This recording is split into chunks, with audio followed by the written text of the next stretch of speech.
Um, and it can be very long, very complex, but I thought that I can just demonstrate how I would carry out my research. Um, so that way, if you have any questions, you can ask, and I'll just use the first couple minutes or so to do that. So yeah, that way, if you have any questions, please let me know. And this is the research I normally do to before I apply for a law firm because I am in the legal sector where I'm currently a paralegal. And that's just right before being a training solicitor and eventually qualifying. So I normally carry out research of a company before I apply to it. Um, so I'll show you how to do that now because I've researched quite a few companies, and you get quicker at it as you progress, as you do more, as you do it often. So I'll just share my screen now and I'll go through it.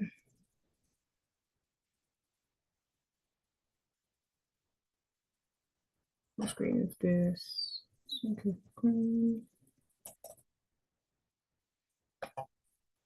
Okay.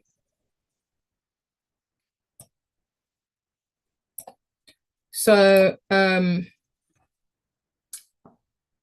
so the firm that we're going to be looking at today is called DWF. So this is in for your convenience, you can just or just for ease of reference, you can just refer to it as a law firm. So this is just another company. Um, it's not any different from any other place that you would apply to. Sorry, I'm just moving into the taskbar. So DWF, how I would normally do it is look at the About Us section first. So this is the About section. I pressed, sorry, the share screen thing can be very annoying. So About. So I just press that and sorry, just loading.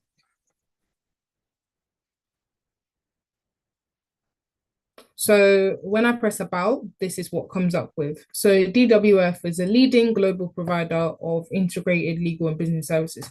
So you can start off here and see what they're about, what do they deliver, what makes them stand out the most. Um, so something like this is something that I would note down as I'm doing my research. There are three offerings: legal services, legal operation, and business services. And then um, and then they describe what that means. And then they also have separate tabs for each of the three offerings that they have. And what you could do, for example, if you were me, is you can go into each of them and see, okay, which one stands out to me the most, which one resonates with me the most, and you can discuss that in your interview. You look at their purpose as well. Their purpose is to deliver positive outcomes with colleagues, clients, and communities. And then just basic figures as well. If you remember back to our previous session, where when you're carrying out research, it's important to just know the basics, such as are they global? And they are global. How many employees? Revenue, that's their finances. How much have they made in 2024? 435 million amidst the economic crisis. And if you want to find out more, it's all here. So what I would do is, again, so I would have a Word document. I think I've actually done DWF research. So let me try and let me try and locate that actually. Apologies.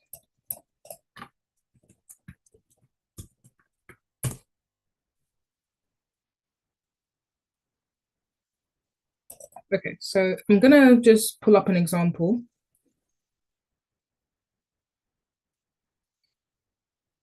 of how I set out my structure in when I'm carrying out research. Sorry, just loading. So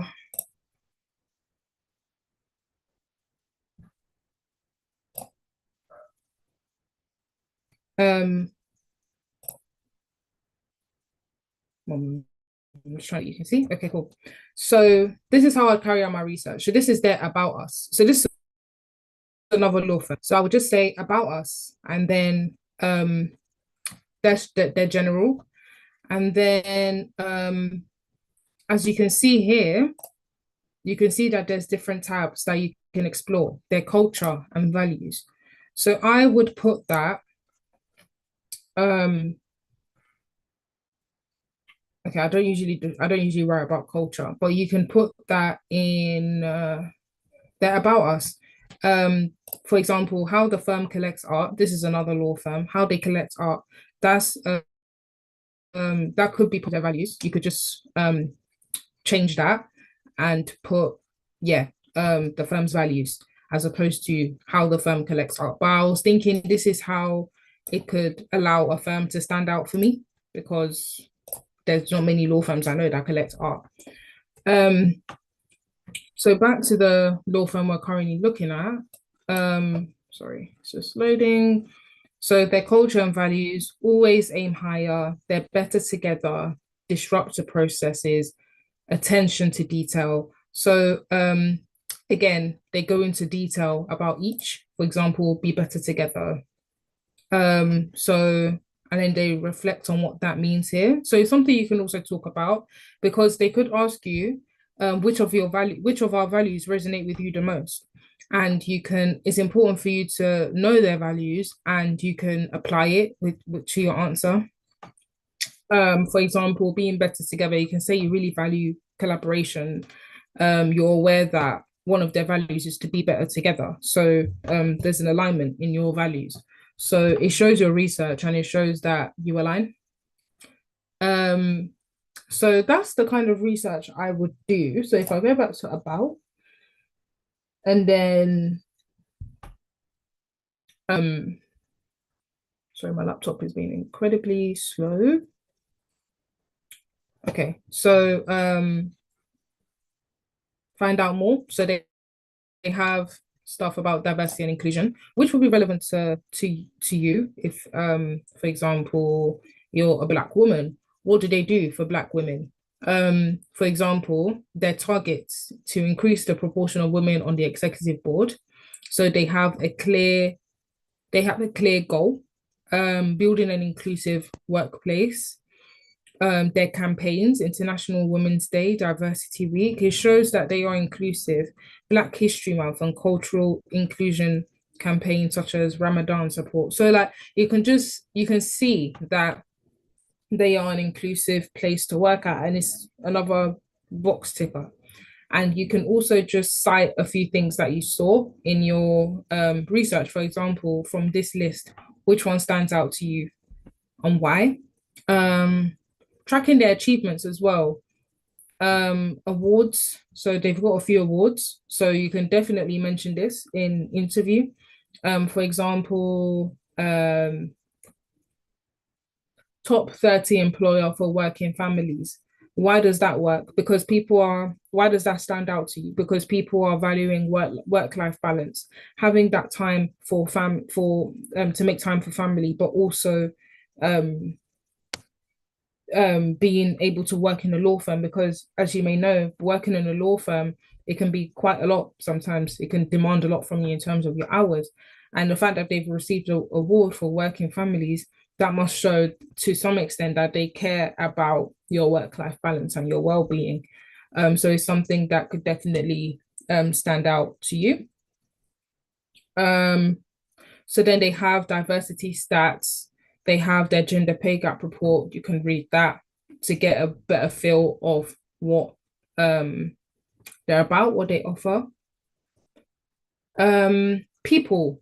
I know I mentioned before that it will be good to read about people. So it'll be good to know the CEO, for example. So there's a director, says Aaron Osborne is a director. You can find out more about them by going here, and you can see their experience. So for example, if you know who's going to interview you, which 9 times out of 10 you would, you can just go on the people section in your in the company website you could search their name and you can look at what they do. So that way you'll be able to resonate with them or be able to cite their work that stood out to you. Um, and also going on their LinkedIn. So yeah, so it's important to know who you're going to interview and just understanding their background.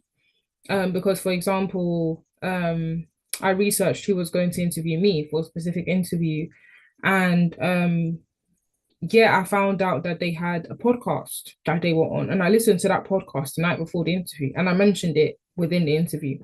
So things like that can definitely make you stand out and can show that you're doing your homework. Um, services. When I said look at the product of what they're doing, this is a law firm, so they do quite a vast amount of stuff. So the one you'd pick the one that's most relevant to you, most relevant to your role. So yeah, for example, commercial. Why work with our commercial team? Our legal services can help you. See, they're advertising themselves to stand out. So you look at how are they standing out? What previous experiences do they have? I don't think they actually mentioned it. I don't think they mentioned their previous experience here, but it's something you could look at as well. Locations. I would look at their locations. Where are they based? Australia, Canada, France, Germany, India. So they're based everywhere, basically. Why does that stand out to you? Have a think about that. UAE, United States. Why does that stand out to you?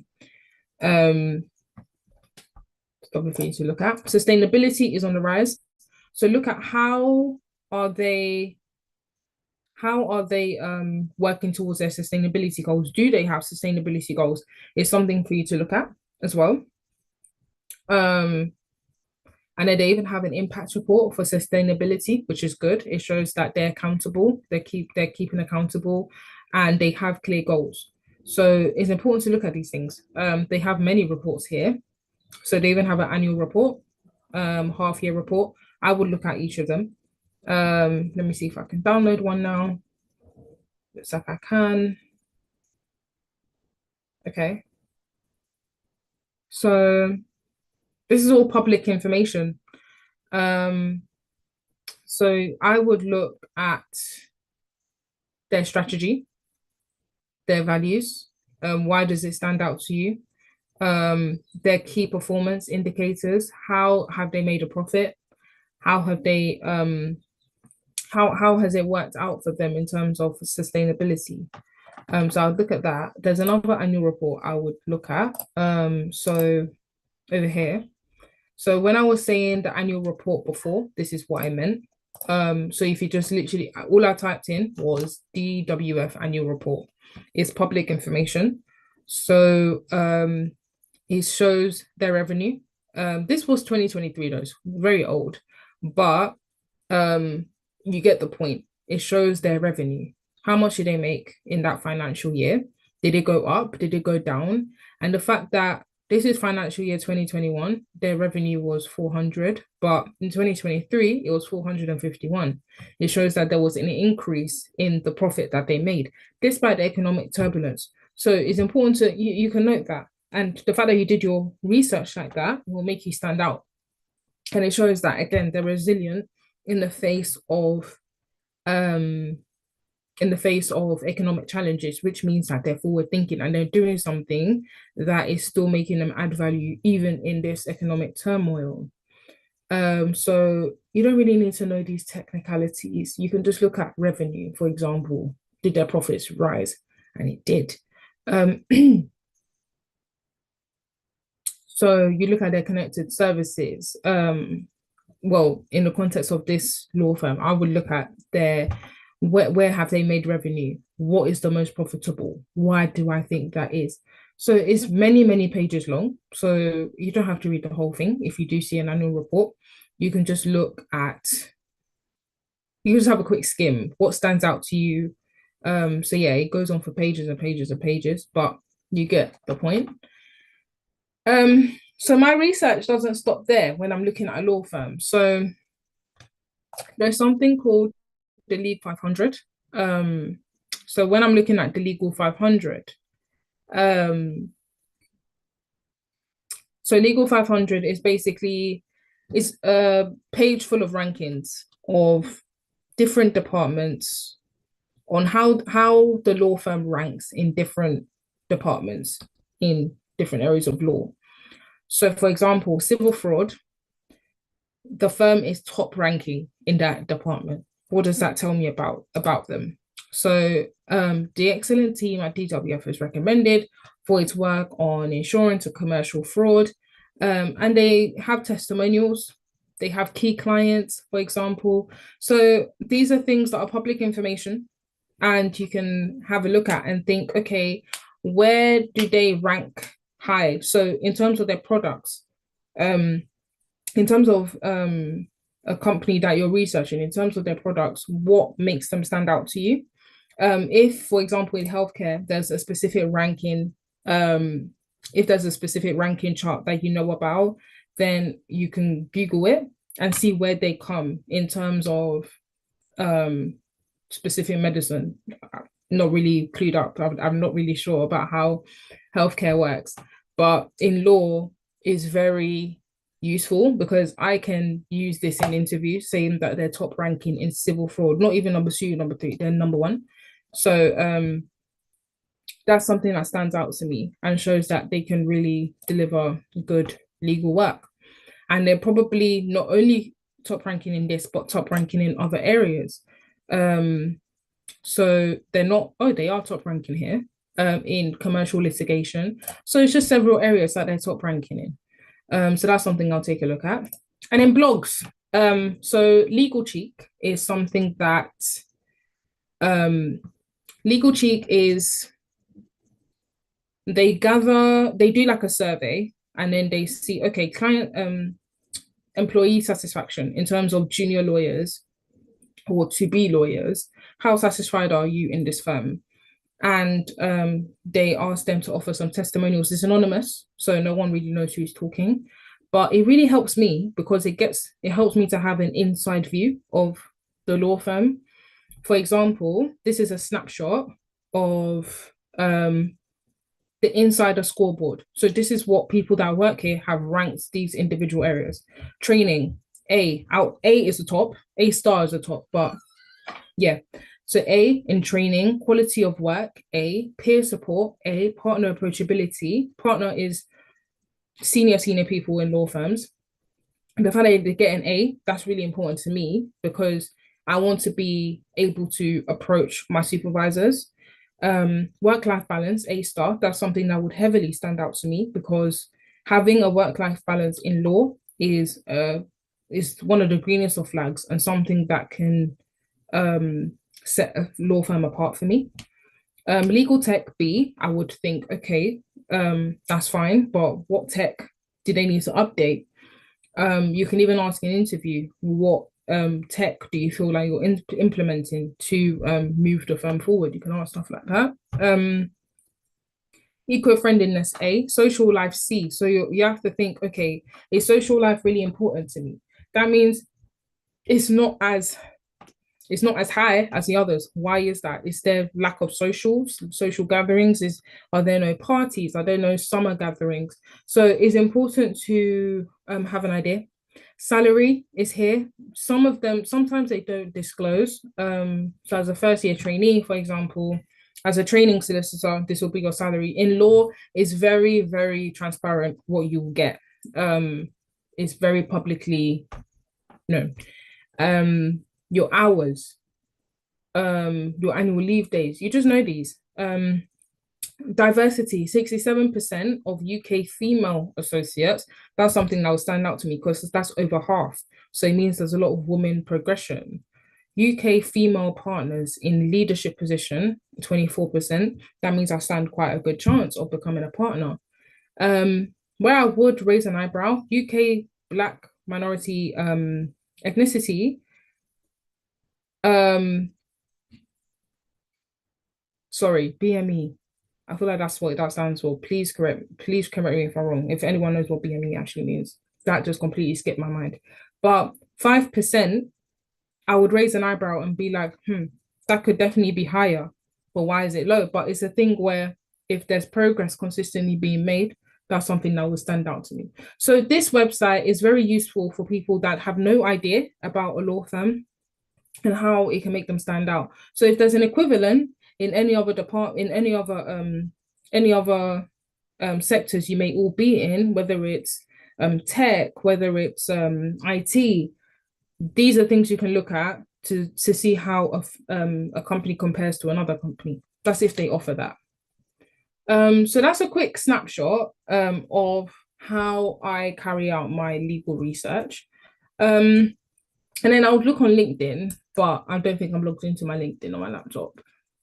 I don't think I know my password. So sorry, there's a question in the chat. Black and minority ethnic. Oh, okay, I was right. No problem. Thank you. So yes. Does anyone have any questions? And then we can move on to the next topic for today. Anyone have any questions? Is there a specific thing that you do that you do in your research when you're carrying out interview and research? Anyone have any questions, contributions?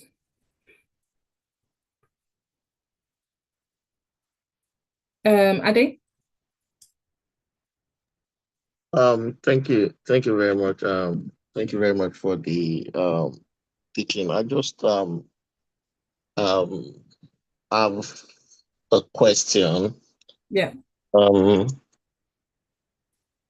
Now, if we do this research about this company, I've actually done research on the company, and most of the time I just go to their vision and their values. Mm-hmm. Well, with the explanation you have done today, I think if we're going deep, like you have explained to us, doing this research about this organization, which area of the interview questions does it address? I know one of it is one of the areas that could help is why do you want to work for us? Mm-hmm. Those research will be helpful in that area. Is it just to be able to answer that questions or that question, or is there other questions that will be helpful for interviews?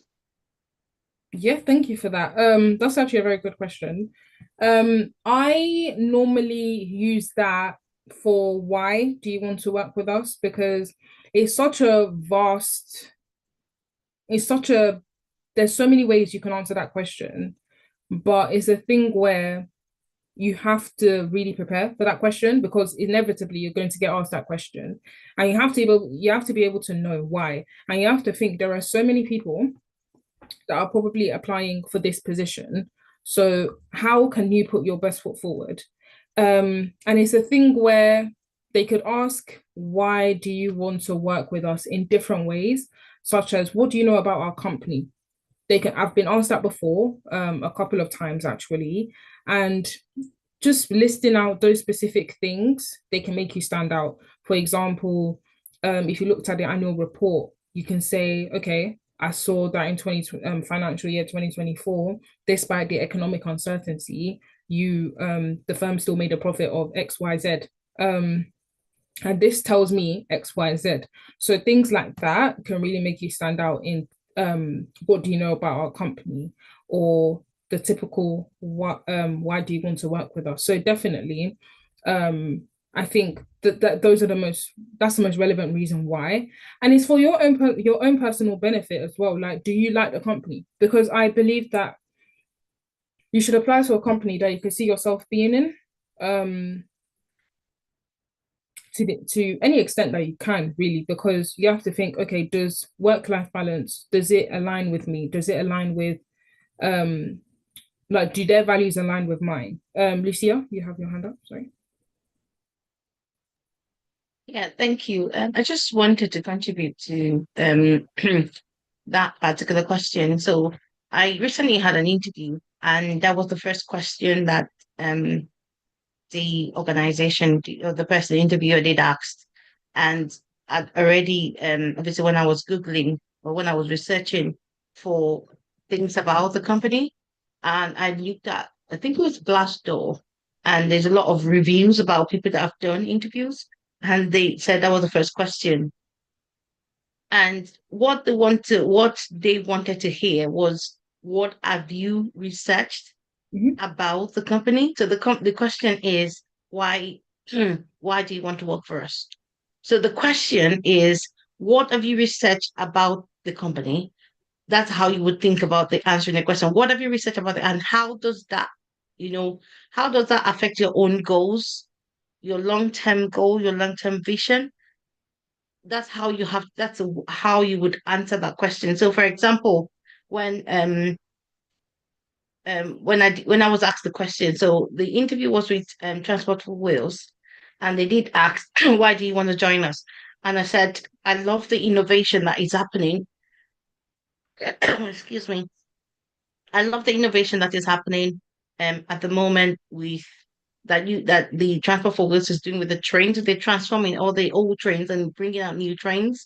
And because I'm a very innovative person, and I like to um support, add value to people, I really see that align with my own goals.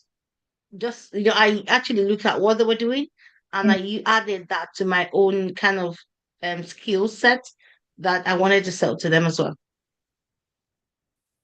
Yeah. Thank you. Yeah, no, definitely. You see how that really helps because you run the risk of not knowing why you want to work there. You just risk sounding generic, like, oh, it's a really nice company. I really like you will just say something so generic and it just won't make you stand out and you won't appear enthusiastic enough. But when you keep saying, oh, this and this stood out to me from my research, this and this stood out because of this, I saw that you did this in this and this space, it shows your enthusiasm. So yeah, that's what is most relevant to, but it's very, very key because we already know that question is coming up. Or what do you know about our company? That's another way of saying, have you done your research of this company? And yeah. So yeah, any other questions, any other contributions before we move to our topic for today? Um, I think that doing that research is very, very important. Very, very important. It might not necessarily help fully in the interview. One, I've noticed that interviewers love when you research so much Definitely. about them. And then secondly, it helps you because I've applied to a very, I don't want to mention the name of the organization, a very big organization, telecommunication organization. And they are so big, they're one of the biggest telecommunication in the UK. And because they were so big, I didn't do any research about them. I just thought that well, they are big, so I wouldn't have any problem with them. And after I did my training and I went into the work fully, it was really tense. It was really tense. It was a remote job, but it was a remote job that you're actually micromanaged. Hmm. Every second they want to know what you're doing. They keep policing you and all that. And it's really is and it can be very depressing sometimes when people don't see. And it's not just you, it goes even those at the top, the managers and all that, they are under pressure all the time. Yeah. And then after I decided to resign from that organization, and I went to check their review Hmm. just to be sure that okay, maybe it's me, or maybe is just this organization that does this thing. And when I did my research, I found out that 80% of the comment section were saying the same thing, that oh, their money is good, the benefits is good, but the work-life balance is very poor. Hmm. It's very poor. You're under pressure when you resume work. When you finish work, you're mentally tired and all that. So I think research, even if it's not going to help you to get the job, it's always good for you to always research about the organization you want to work for. Find out what people are saying about them. Find out their their values, their and those people that have worked with them. What are they saying about them? So that it helps you to be able to, because you don't want to start coming out from one job, entering into another job because, oh, I don't like. But if you have done your research very well, then you know that, okay, this is where I want to be. Exactly. And then it encourages you more to even prepare for the interview. Exactly. Yeah, exactly. Because there's nothing worse than going in blind. Or yeah, you may just be filled with regret. So yeah, and especially with the vast majority of the vast information on the internet, there's no way you won't be able to find out what a company is like. That is one thing I actually did not do on this on the demo, but definitely looking at reviews on Glassdoor or Reddit or something, you can definitely find the information you need about a specific company. People are not shy to talk about how they found a company. So yeah, thank you for the contribution. Any other questions, contribution?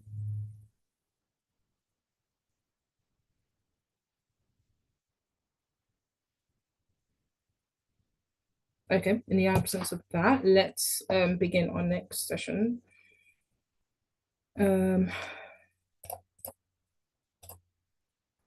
Sorry, let me set that up now.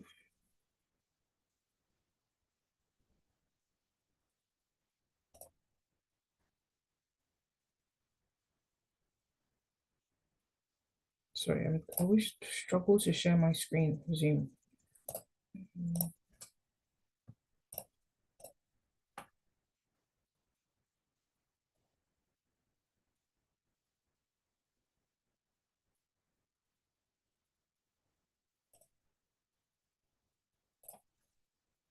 That's it. Okay.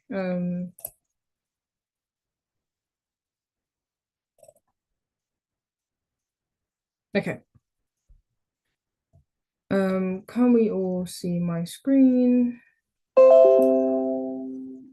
Can someone type in the chat if you can see my screen, please? Or if you can unmute quickly.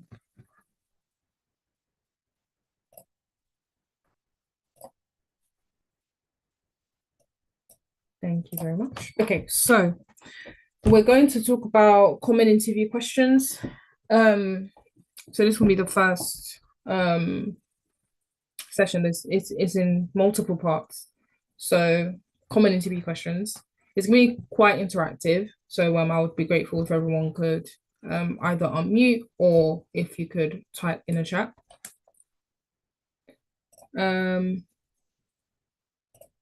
So yeah, my first question would be, what's the interview question that you dread the most? The interview question that you dread the most is just a way to, get our brains warming up.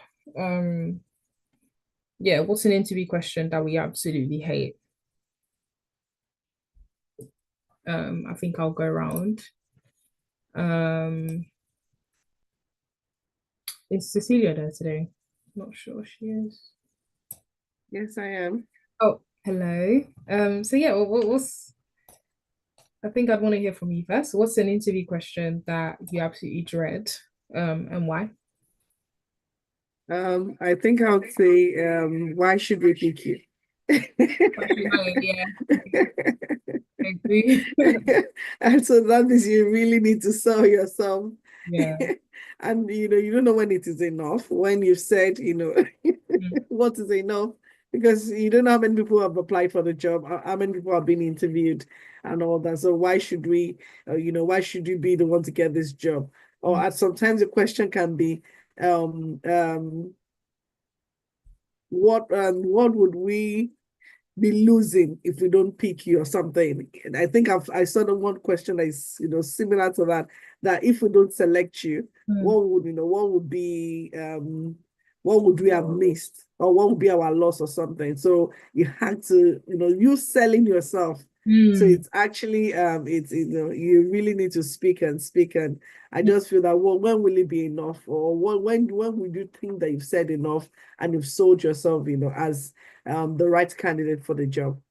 No eggs. Yeah, I've never actually been asked that question. Oh, Oh, that would throw me off. exactly. No way of asking. But gosh, yeah. No, okay, I agree. I do. What's the question? Uh, I think If you don't know, no worries. I think let me see. I think the one I would dread the most are technical questions. Mm, Technical questions that and why I'll probably dread that the most is because you don't actually know what they're gonna ask you. mm, mm. You're not really sure what they're going to ask you, what type of technical question they're gonna ask you. And then another one is probably scenario questions. Mm, mm. Scenario question whereby they expect you to use the what's that method? I've forgotten. Um, Oh, what do they call the scenario, the what you did? Sorry? situation, task. Yeah. There's a what they call it. Star, yeah. Star, yeah. Yeah. So I always find it difficult sometimes to follow the star process. Mhm, mhm. The star process. So I think that those are the two questions, that the technical one and then scenario questions. When you say technical, how do you mean? Is it the ones that directly relate Yeah, to? I think that really relates to IT jobs. So they Okay. ask you, for example, a service desk role, they probably ask you that if a customer PC is not coming on, what would you do? Hmm. Or sometimes they could tell you that if you have if what is the meaning of BOS, or some technical question that you might not be able. It doesn't mean you don't know it, but it just means that you're not very familiar with the technical terms, even despite that, because IT is quite broad. But Mm. I think that those are the two areas for me. Thank you. No, thank you. I can imagine how hard that could actually be, especially when you're not familiar with it. Um, yeah. Cecilia, your hands up. Yeah, there's someone on YouTube saying, for me, it is the scenario question. Oh, like situation, task, Yeah, action. exactly. Yeah, it's the scenario question that they give you a scenario and ask you how you're going to resolve it, or how do you think, or how have you resolved this kind of issue, Yeah. or how have you probably, let's say for example in a care job, or as a nurse, they ask you if you have someone who is um um probably you need to use oyster or something. How do you do that if Mm, you've not actually been in that situation, or if you've not watched videos preparing you for those kind of interviews? There will be, you will really struggle answering that kind of interview. yeah. Recently I saw a job advert, and one of the things that they were asking is about how you align with the values of the organization, and they Mm, expect you to be able to say that, while on your job. mm, Well, some of the values includes being compassionate, being kind, and some other things. So they expect you to answer based on your job. And our job is a bit technical, and being a cybersecurity analyst. So you need to talk about how you're trying to secure the environment, and even while at it, you're being compassionate, you empathize with the people, if they're struggling, or maybe when someone make a mistake and all that. So you need to talk about your job, but also displaying talking about the values and how your values align with the organization. So sometimes it can be a bit of struggle. no, definitely, definitely. That's why it sometimes no amount of preparation can prepare you for a curveball of a question like what would you do if, and then you're like, oh, I've never actually been in that situation. But I agree. um, There's another contribution on YouTube. yeah. Sister Funke, she says, or Funke Oluwole, she says, I remember when I had an interview about autism children then, and they asked me, what do you think you can contribute to the activities that can be offered? Whoa. So you That is can a beast of a question. exactly. Wow. Yeah, sometimes you just have to think on your feet and just think, okay, what would they want to hear in that moment? But it's Yeah, very, very hard in the yeah. moment. Very, So very. thank you, Sister Funke Oluwole. Thank you, Funke Oluwole and Remilekun Afelomo for your contributions Yeah. on YouTube. Thank you. Thank you. Lucia said in the chat, do you have any questions for us? Oh gosh, yeah. And we should never, ever, ever say no. And we should always say yes. And at least just come with one, even if I normally come with three, just to show that enthusiasm. But definitely coming with definitely never saying no, I have no questions, because it doesn't show your enthusiasm. But just having three or two questions prepared, but we'll get to that. But just having like two or three questions prepared definitely goes um a long way. You see your hands up? Yeah, I would say obviously we don't know anyone with whoever is planning to have an interview Yeah. anytime soon. There's one that always puts the interviewers off their feet when you ask the question. And that's when you ask them, what challenges do you think I would face when I start on the job? Mm. It always throw them off the balance because they have to then start thinking about the issues they've got within the organization or in that department. And that's the reason why they want to get that someone to fill the role. Mhm. So it always shows them off the balance. And that's, once they're done with that, obviously the time for the interview is over. No, it's Obviously, that's the last question that they always ask. And then once they've asked that, and there's still more, and you've asked that question, it's going to take them about maybe 3 to 5 minutes to answer it. It's already like a minute left on the interview anyway, so they just wrap up. Mhm. No, exactly, exactly. I think we should always aim to throw the interview off. It's a good sign, but obviously not too much, but in a way like that, because it makes them think, and they have to be really careful with the answer that they give, because they also don't want to give an answer that will put you off the organization or put you off the role. So they have to be really guided with how they respond to that question. So yeah, I think we'll move on. In the interest of time, but thank you all for your Yeah, contribution. I think there's one more in the chat. Oh, sorry. Sorry, I didn't see that.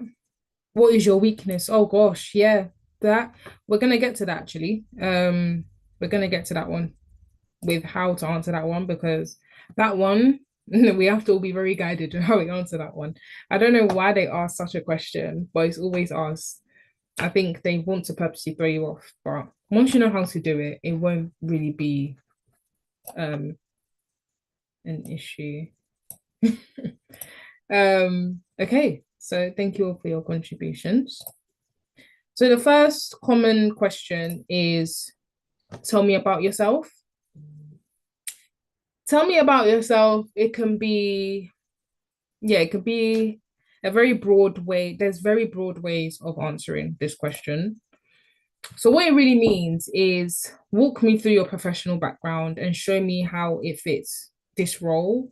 It's basically a first impression test, and how you answer is really important. You make sure you're clear, you appear confident, and make it relevant to you and the role. I wouldn't ramble. I wouldn't say, oh, not much about me or something like that.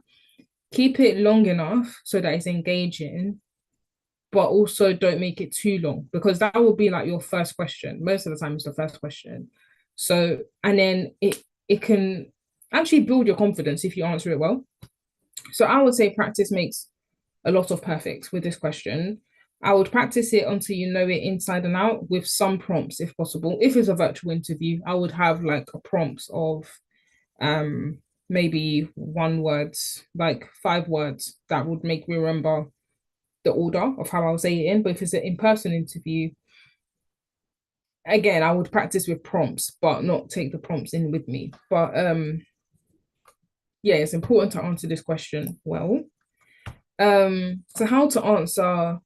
So presently, what are you doing now? um, in your past, the relevant experience and achievements, you can make that known. And in the future, why this role excite you? Why does it excite you? And why does it fit your career path? Sorry. And you can also add what you do in your free time. I would add that. I normally add that to show personality, but I would keep it very concise. I would keep it to less than a minute. There's generally no need to ramble. They just want to know a few things about you. So an example answer is, I'm currently a marketing associate at XYZ, where I manage digital campaigns that have increased engagement by 30%. Before that, I worked in content creation at an agency where I led client branding projects. Now I'm looking to apply my skills and add value in a larger team and take on more strategic challenges, which is what attracted me to this role. And in my free time, I attend weekly Pilates classes and taking walks in nature. Fun fact, that is what I actually do. I like to take, well, I used to do Pilates, and I normally say that just to show some personality, just to show that I'm active, and taking walks as well. So green is present. What are you doing presently? What role were you in? If you're not in a role, you can just say, you can just go to the past. Like previously, that's blue. So before that, I worked in content creation at an agency. Purple, what are you looking to do now? And then you say how is that has actually attracted you to the role. And red, what do you like to do in your free time? That's how I'd answer it. I'll keep it short, nice and concise. If you're a student, I would say, I recently graduated at this and this university. What are you doing now? You can bring in education. Why not?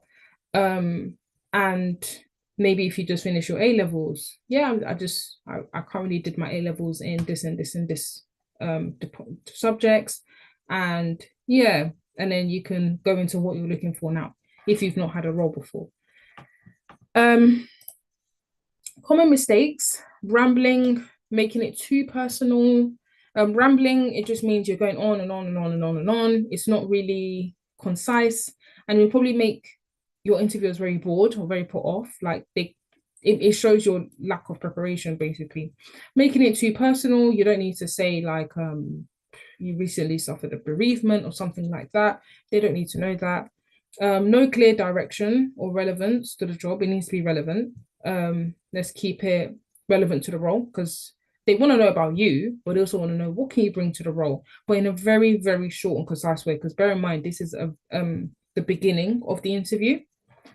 So we're going to watch a quick 50-second clip about what a bad interview looks like. And can you please all write in the chat, or if you can unmute, what makes it a bad answer? I hope it works. Okay.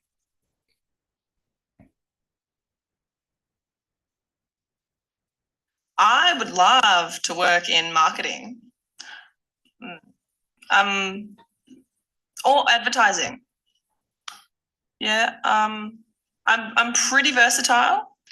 I've had a lot of experience in retail.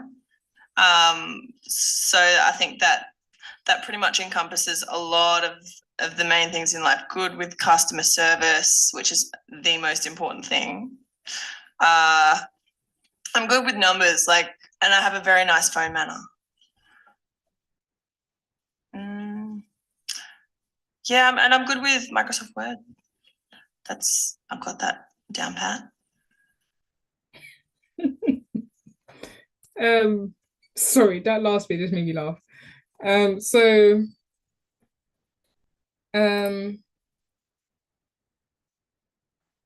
Yeah, can anyone tell me, sorry, let me pause. Yeah, can anyone tell me what made that a bad answer? Whether through the chat or whether through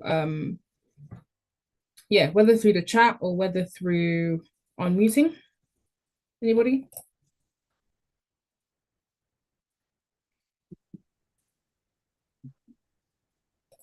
Anyone? I think there's a comment on YouTube.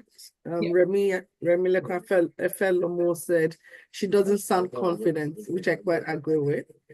Okay. I was going to say that she doesn't sound convincing. She doesn't sound sure of her answer, and then her facial expression is actually giving her away. Yeah. Yeah. Yeah. Thank you for that. Sorry, I could actually see your hand was up. Anyone else? Anyone else? Miracle?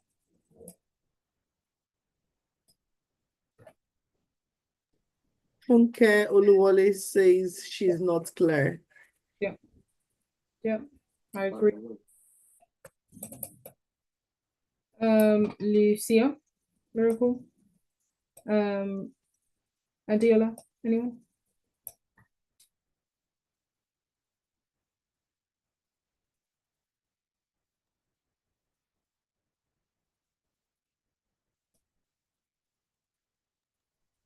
She definitely doesn't understand exactly what the role or probably what she's done before.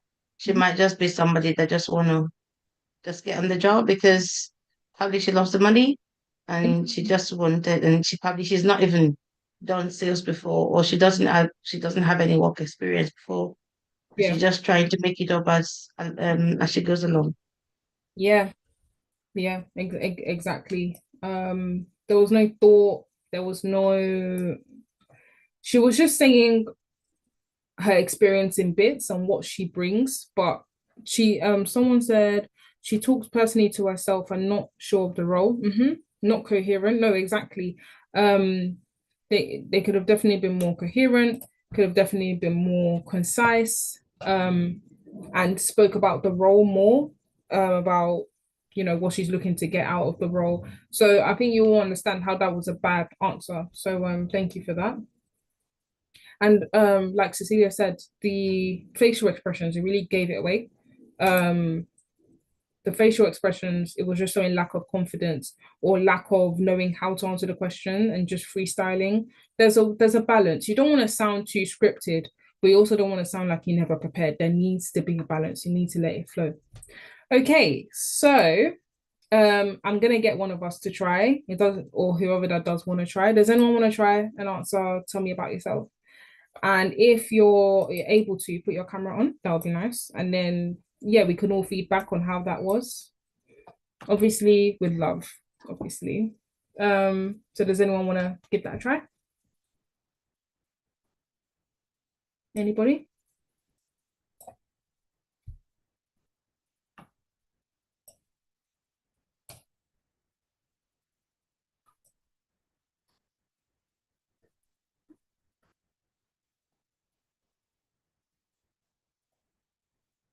Does anyone want to give it a try? I understand if not. We will be doing mock interviews at some point, so we should get comfortable with yeah, presenting.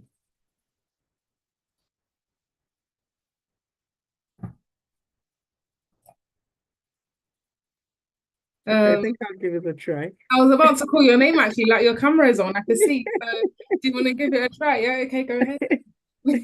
You can do it based on the current role you're in. Go ahead. All right.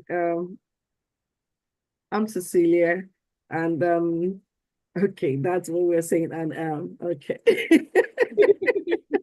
I'll try again. Right. All right, so I'm Cecilia Bakari, and I recently graduated from Cardiff Metropolitan University, where I studied Masters in Information Technology Management, and I finished with a distinction, and I was awarded Student of the Year. I currently work as a cybersecurity analyst with Cardiff Metropolitan University. I have over 10 years of experience in IT, ranging from network engineering to IT support analyst, and now as a cybersecurity analyst. I'm actually good at my job. I've actually I have experience in vulnerability management, in threat management, in endpoint management, and incident response management. I've actually been on several projects, and one of such is the update or the upgrade of the Fortinet firmware estate, which is a firewall. And I had to upgrade all the firewalls and understanding that I had to follow the ITO process to ensure that I submit a change control or a change process, and then get that approved, and also ensure that I inform the people that will be affected by the upgrade. I had the upgrade done, and then after the approval, I ensured that I had backed up the firewall before the upgrade. And after the upgrade, I also did a post-upgrade backup. After the post-upgrade backup, I saved up the upgrades in DAR side, which is disaster recovery side, just in case we have a failure. And after that, the systems, the firewalls are back up and are working up to par. So that's one of the projects I worked on. Also recently, I was called on to set up a conditional access policy to ensure that we set up MFA, which is a multi-factor authentication, to ensure that so instead of just using your password to access your email, there's another way you're authenticated to ensure that your emails are secured, and that will also secure the network. I've also tested a payments platform with Bob Suite, which is I performed a penetration test on the application, and so that we can identify the vulnerabilities on the applications, and those vulnerabilities can be fixed before the application go live. So these are the things that I've done. So it's not limited to this, but I'm actually quite good at my job. I'm confident. I'm ready to take on the new role. I'm a problem solver. I work as a team, and I've also worked as a member of cross-functional team. I've led projects, the firewall estate, and also the setting up of the setting up of the multi-factor authentication policy. So these are the major projects I've done, and that's it about me. I hope that helps. I think, I don't know. Somebody count how many M's that we have in this particular. Don't end me. You know that was actually on the spot. I was not prepared. I'm not looking at my CV or anything at all. So, yeah. You know what? No, that was really detailed. It was really good. I think you come across very confident as well when you're saying you'll tell me about yourself. You come across very, very confident. Does anyone have any other comments before I go on? Any other comments? Someone said, I think that's too long. Funke Oluwale says, I think that's too long.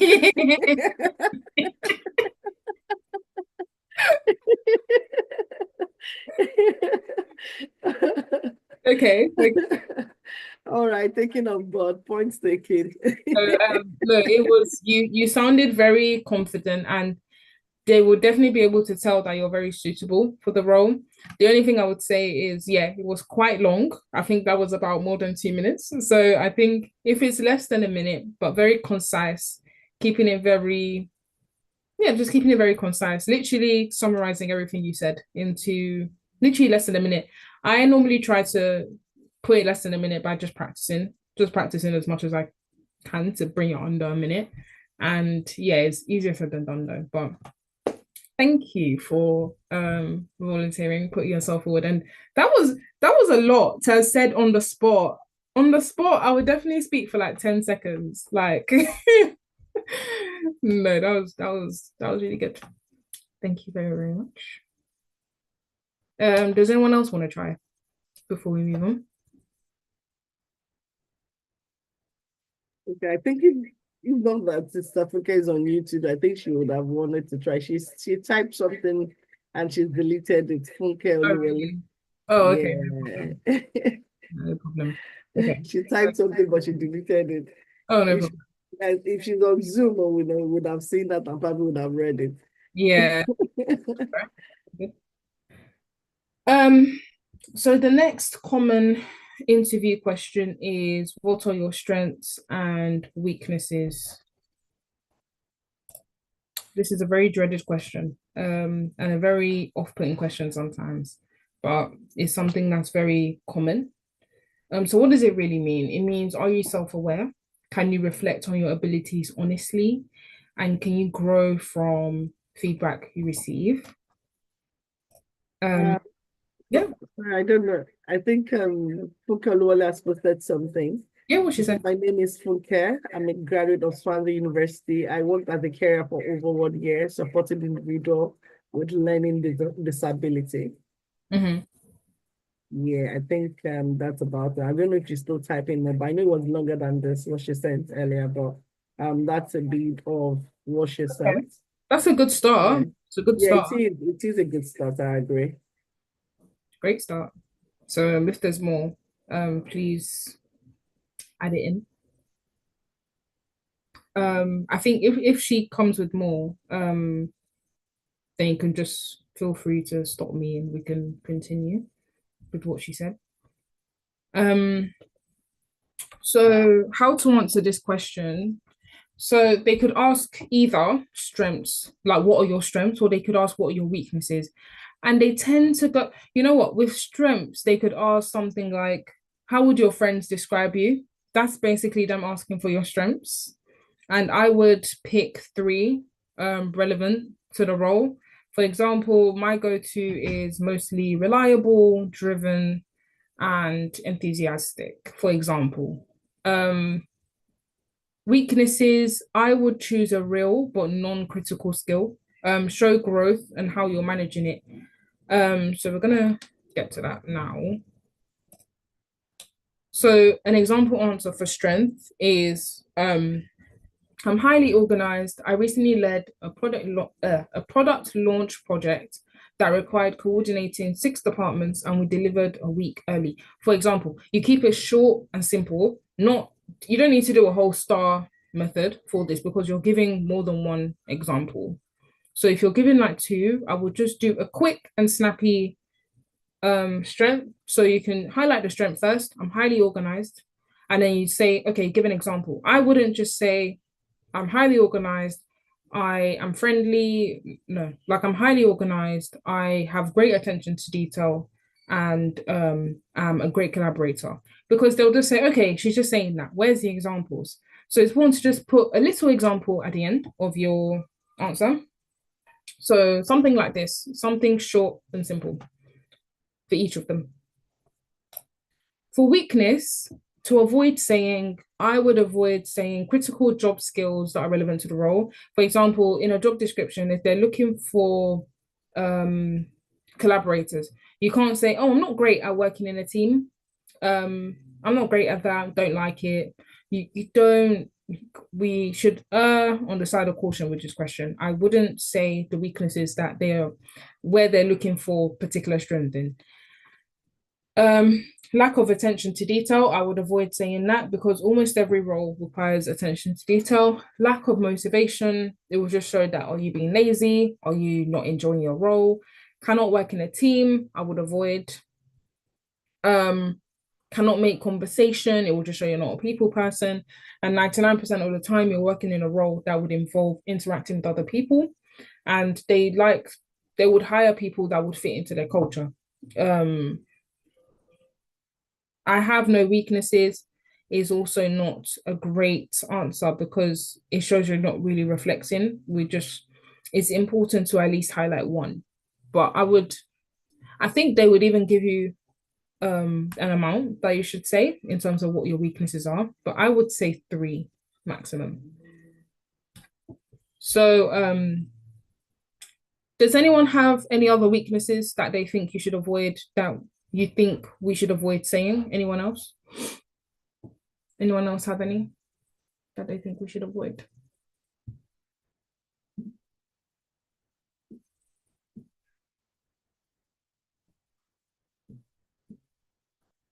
I think avoid any avoid mentioning any negative virtue of yourself. Yeah, That's it, your character, maybe because it doesn't show this, and then avoid talking about your negative things about your previous company you're working for. Right. Mm-hmm. Avoid that, because or bad mouthing your colleague or anything. Yeah. Yeah. I would 100% avoid that as well. Thank you for that. That's very, very true. Sorry, please give me 1 minute. Just 1 minute. I'll be back. Just 1 minute. Sorry.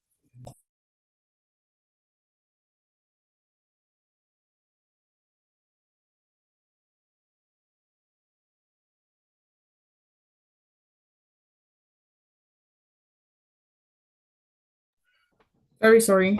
For that. Okay. So example weaknesses that you can mention, that includes public speaking. There's no problem with that.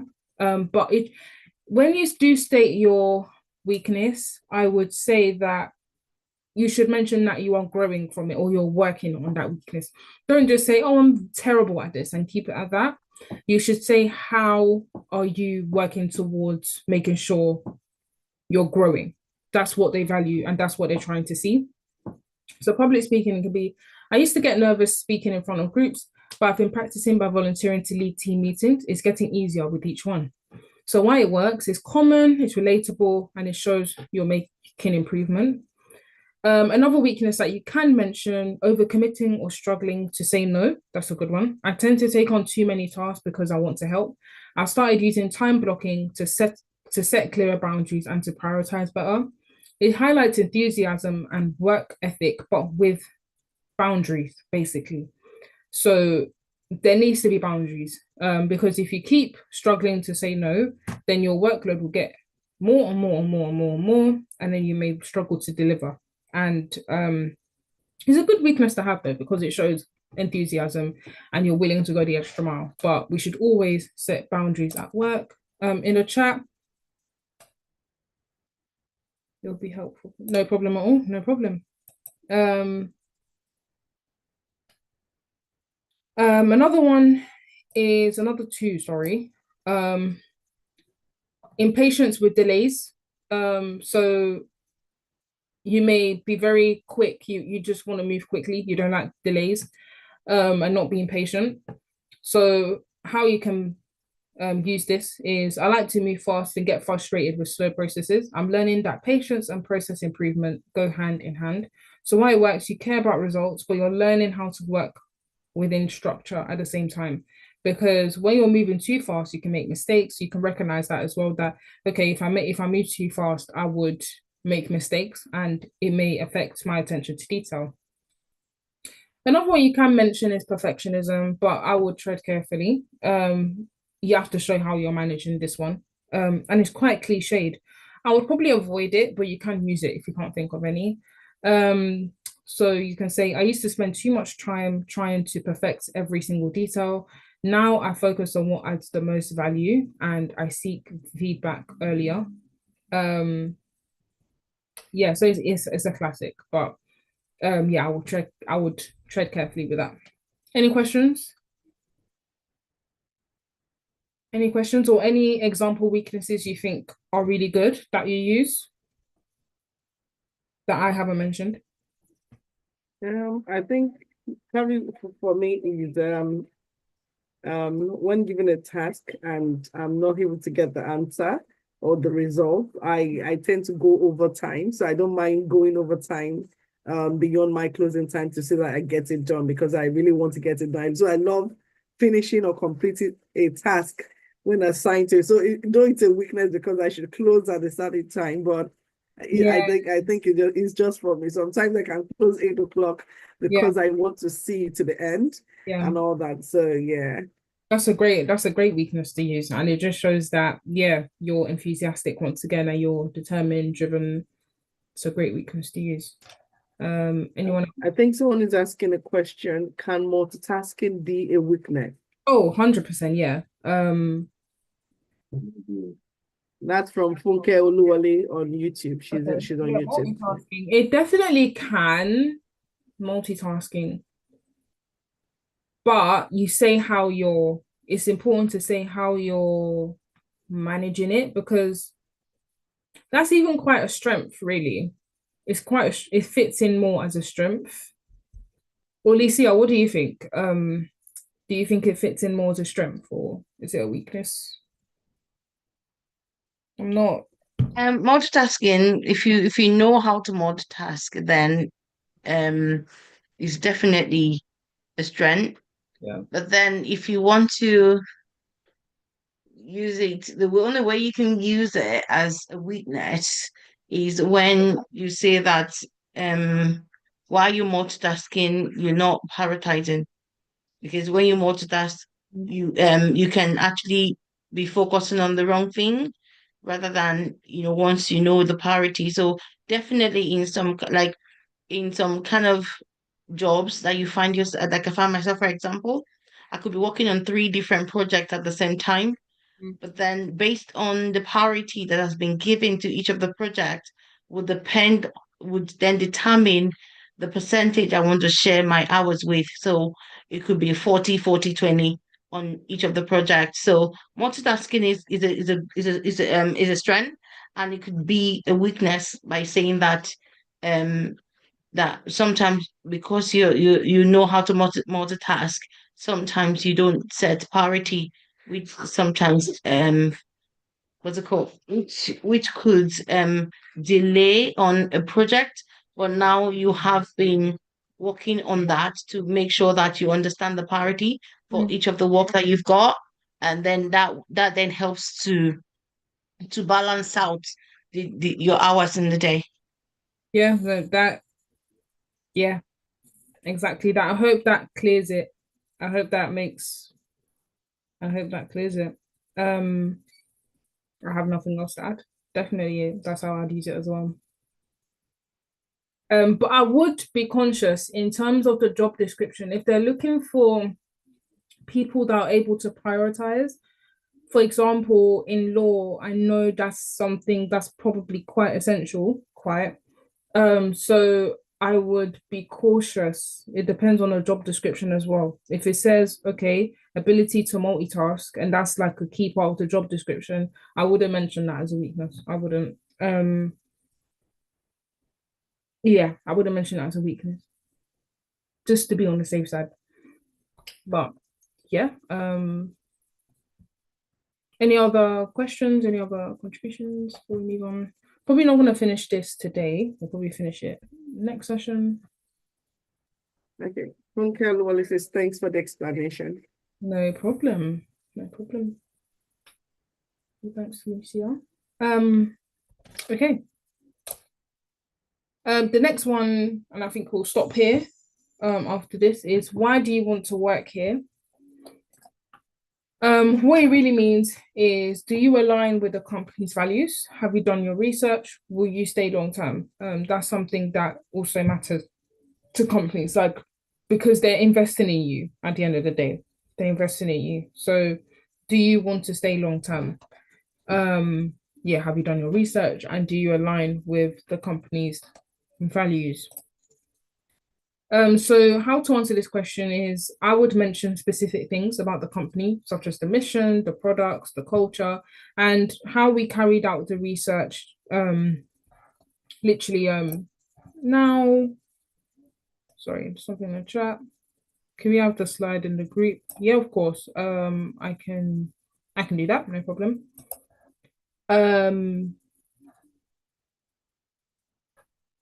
Yeah, so yeah.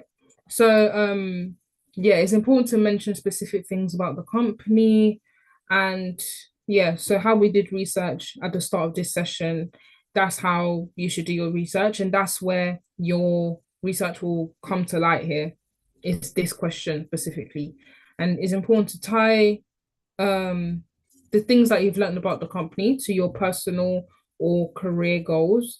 So yeah, it's important to answer it that way and be specific. Common mistakes are generic answers such as you're a great company or what you do is great, or making it all about yourself, such as I need a job. No, that's not good. Or I need more money, or I need a pay rise or something like that, that's not going to cut it. And that'll probably be an immediate no. Not mentioning the company at all. You could just anything that you think would fit into any other company, that's a generic answer. Make it as specific to the company as much as possible. And that's where your research will come in. And that ties into the final mistake as in terms of not doing your research. So this is an example answer. It's a bit long, but I want us to look at this. I'll read it out and figure out what makes it a good answer. What sentence stands out that makes it a good answer. So it says, I'm really impressed by your company's mission to make financial services more accessible and transparent. I first came across your work when I read your article on digital inclusion in underserved communities, and it stuck with me. That kind of impact really resonates with me personally. I grew up in a community where access to financial advice was limited, and I've always wanted to be part of changing that. Professionally, this role aligns with my background in data analysis and customer insights. And in my current role, I've led projects that helps improve customer retention by 20% through targeted service recommendations.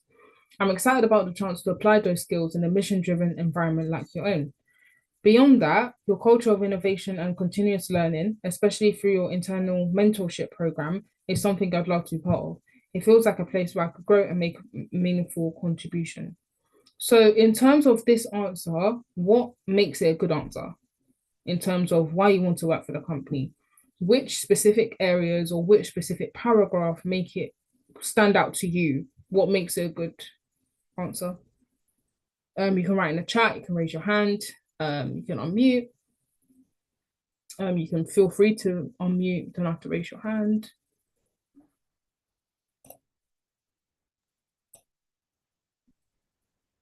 I think it shows that you've done your research. Yeah. And you did the research about the company's mission, how the company's goal or objective aligns with yours and their culture. Yeah, so Yeah. you're aligning it with your own values and yeah, it just shows you've done your assignments. You've actually researched about them and you're able to relate that to yourself or to your own values. Thank you for that. Sorry, my connection is cutting out a little bit, so I heard majority of that, but yeah, it was very specific. It shows you've done the I think it shows research. that you're excited as well, because I say I'm excited about the chance to apply Sorry? the skills. It shows that you're excited about the job, like enthusiasm. Yeah. Exactly. Yeah, agreed. Anyone else? Thank you for that. Anyone else? We're gonna end it here after everyone's given their contributions. Anyone else?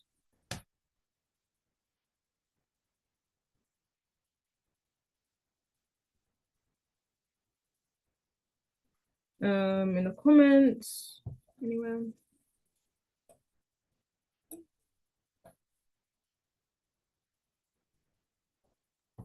I think Oluwatobi Lover's hand is up.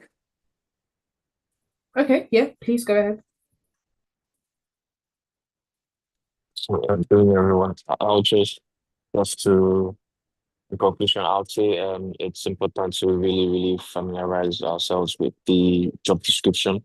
Yeah. Because 9 times out of 10, the strengths and the weaknesses are stuff we can pick off in the job description. So if they say, in terms of their requirements, if they say they're looking for someone that can work as a part of the team, with someone that pays attention to detail, and obviously it makes sense to then use those as your use those as your strengths. The opposite of it as your weaknesses, and we've helped try to make sure that you, even though you mention what your weakness is, you give yourself a way out in terms of this is what it is, or I'm working towards it, and this is how I'm working towards it.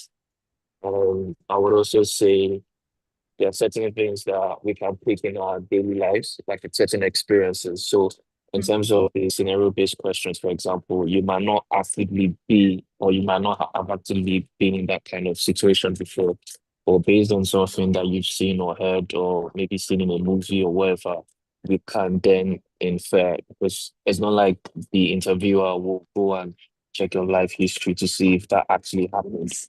So you can literally use experiences that you've seen, but you've not had, to answer some of those questions, just in the events that it's a scenario that you've not found yourself in. Yeah, yeah, that's all. Thank you very, very much. No, agreed. No, definitely, they're not.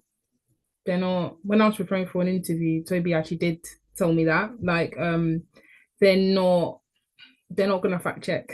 So just speak. Even if it's a hypothetical scenario, speak. Just say it, especially if it matches and it's like, if you know it directly answers the question, why not? So yeah, thank you for that. Yeah. So There's a contribution on YouTube. Yeah. Remileko says you highlighted your past experiences and then your future goals, which resonates with what the company does. Exactly. It's a great answer. Great answer. I think if we use this kind of template for future, why would you want this role, or why do you want this role, it would definitely go a long way, because it ticks all the boxes in my eyes. So it's a great example. Toby, you have your hand up again.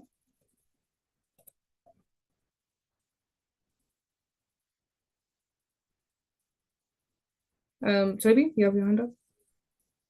Yeah, sorry, one last thing I just remembered. I know there was a question I was asked as regards multitasking. I think I think it's one of the very, very tricky ones, because it can go either ways. It can be a strength and it can be a weakness. But I think the determining factor is the role itself.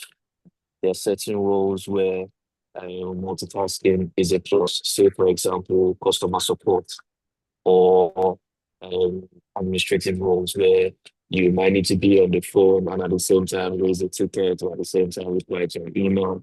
So in some roles, it's important to be able to multitask. In a few others, it might be a liability, because depending on the role, maybe you're dealing with sensitive information. For example, maybe in the banking sector where you're dealing with people's money, or in medical sector where you're dealing with people's life, you need someone that can concentrate at the task at hand 100%. So I think before we use that as a strength or a weakness, you really need to understand where the role entails itself, Yeah. just so you don't shoot yourself in the leg, because I think it's one of those things that is role specific. It could be a good thing, it could be a bad thing, but it depends entirely on the job itself. Yeah, no, exactly. Thank you very, very much for your contribution. No, definitely. Multitasking. Oof, that question gives me chills. But thank you very, very much for your contributions tonight. Thank you for participating. That made it very helpful. I even learned a few things as we're going along. So yeah, thank you very, very much for attending today, and I hope to see you all next week. But tomorrow it will be the back to CV and cover letters, which Lucia will be handling, and yeah, same time, 6 to 7:30.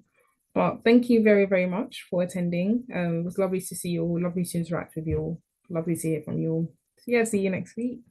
Thank you. Thank you. Bye, everybody.